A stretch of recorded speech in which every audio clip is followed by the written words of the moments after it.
Welcome to New Skills, a series of creative workshops led by practicing designers for V&A Dundee. My name's Hannah and I'm a participatory artist. That means that I work with participants. I work with a huge variety of materials and techniques, but the one common thread which weaves throughout my work is people.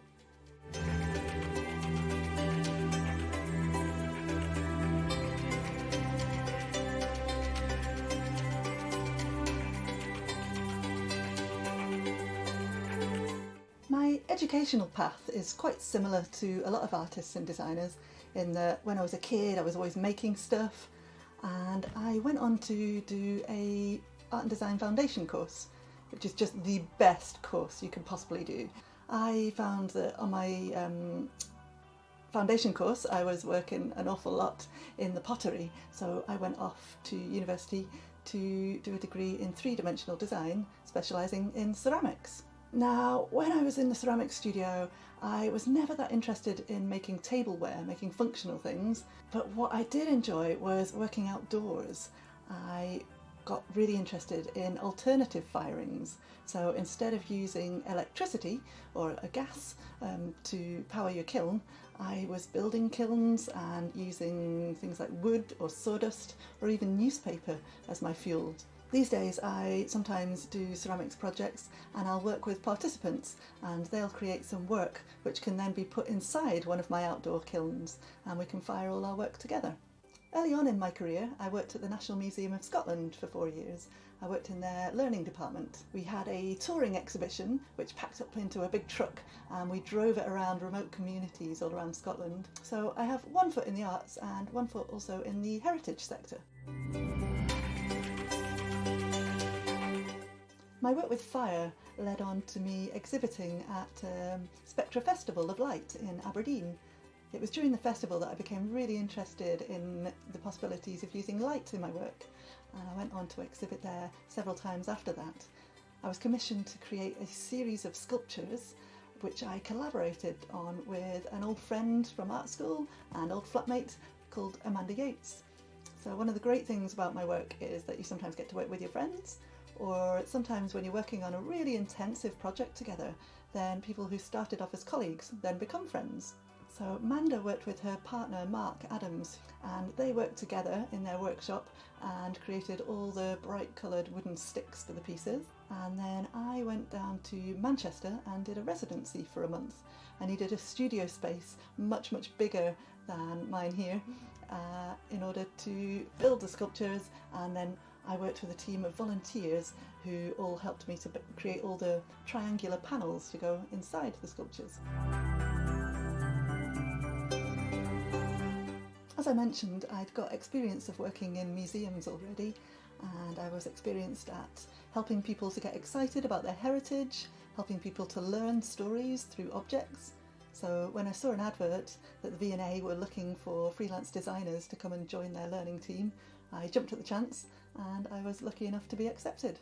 My current obsession at V&A Dundee is the Night Fever exhibition, which is all about club culture. And it won't surprise you that I was really taken by all the lighting exhibits and also the outfits which some of the clubbers would wear to try and reflect the light. It reminded me of a time when I was clubbing and my hair was dyed a fluorescent green colour, and all my mates in the club were amazed by how my hair was glowing under the UV light. Today I'm here in my studio. Do you want a quick tour? It's very small, it won't take long. So here we have my desk space. This is where I work at my computer, maybe do some sketching, maybe I'm working on my iPad. I've got a draftsman's chair, so I sit quite high up. That means I can look out through the window and look at the park down below. Over here, we've got my workbench. That's where I can do all the messy stuff. And the other two walls are full of shelving, rakes and rakes of shelving, because I work in so many different mediums and I don't like to throw anything away because you never know when it might come in handy. As part of Spectra Festival of Light one year, Amanda and I were commissioned to design an educational activity. We worked with 12 school groups across the city to create a giant UV installation. Some of the pieces on the wall behind me are part of that exhibition. So if you like, I could give you some tips for if you fancy trying to make some string art yourselves. So here we are at the workbench. I've got a few bits and pieces over here. So when I first started out working with yarn, I began by prototyping. So this one here is just made with a simple bit of cardboard. I think I've actually glued a couple of pieces of cardboard together to make it a bit stiffer, and I've punched out some holes to thread my yarn through.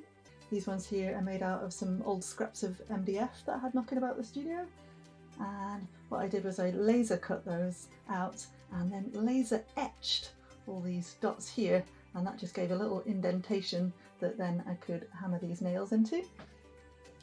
This one is actually a kind of three-dimensional worksheet. So when I was working with young people in Aberdeen, we were trying to figure out how we were going to transfer a paper worksheet into an activity which would be achievable by a group of visually impaired students. And we found that this one worked really successfully.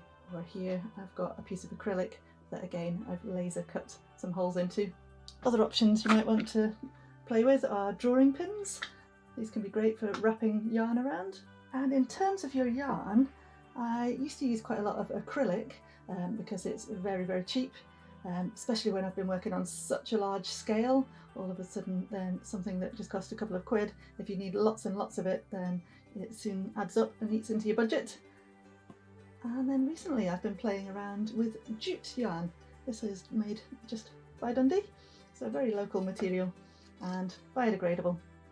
So what I've done is I've taken about a metre and a half, not going to take too much else you can get in a right angle, and if you look at the end there, what I've done is I've wrapped a bit of tape around it just to strengthen it, a bit like a shoelace, and that will help me to get through the holes, particularly if, like with the MDF, the holes are really quite small there. Decide which is the front and which is the back here, and I'm going to take it and bring it through. And I'm going to leave a little bit there which I'm going to tape into place. So I've got a variety of tapes here. I've tried using masking tape, but the whole nature of masking tape is it's designed not to be too sticky. These days I've been buying this brown tape, which is nice and sustainable, biodegradable, but it is actually a lot stickier.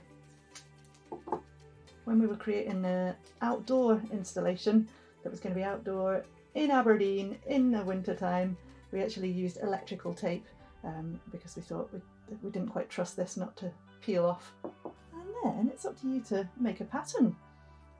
So will your pattern be symmetrical or asymmetrical?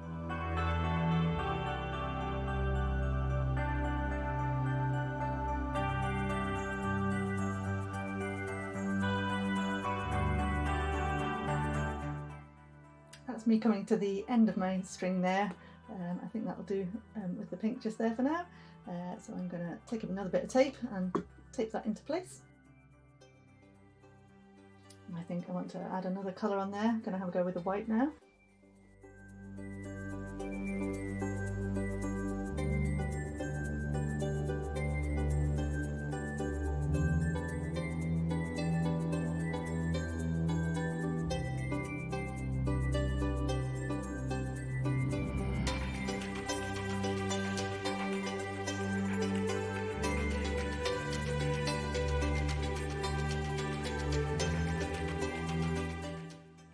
That'll do. Lovely geometrical design. So I've closed the blinds, I've blocked out as much light as I can from coming into the studio.